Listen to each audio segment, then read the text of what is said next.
Here are 4 great movements to help you with back pain relief. Now, if you've got a problem with your back, try these. Number 1, great for the office or great around the house. If you've got the backing of your chair, while you're sitting on it, arms across your chest, and you're just trying to look and follow your elbows up over your back, and you can see I'm hinging over my middle back, my thoracic spine, and it's trying to do the opposite of where we are all day. On the computer, forward bending, forward flexed. Want to try and spend some time going into neck extension, arching backwards, upper back extension, and a bit of lower back extension as well. Okay, check this out. Number 2, hip hinge. What we want to do is conserve as much of this happy spine space that you have, and as you're bending forward, instead of stooping and rolling in your back, we want to try and use as much of your legs as possible.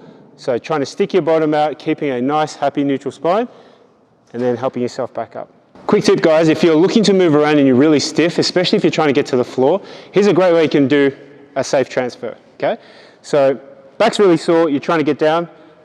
I would encourage that you get into a nice wide lunge, okay? If you've got something around you, you can hang onto a table or onto your thigh. Help yourself down into a lunge, bring your knees together. You can go into this hip hinge that we just went through before earlier, walk forward, and then help yourself down so your shoulders and hips come down together, and you're down on the floor, okay? And if you're on the floor and you're trying to help yourself back up, just go back the way you came. So push up, make sure your shoulders and knees stay together, walk back, hip hinge, nice lunge. You can see the spine is quite neutral the whole way through. Number 4, the brace.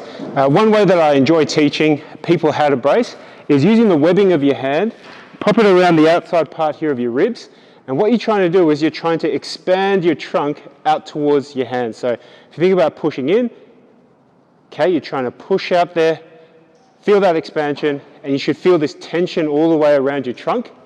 And if you can maintain your breathing, awesome brace.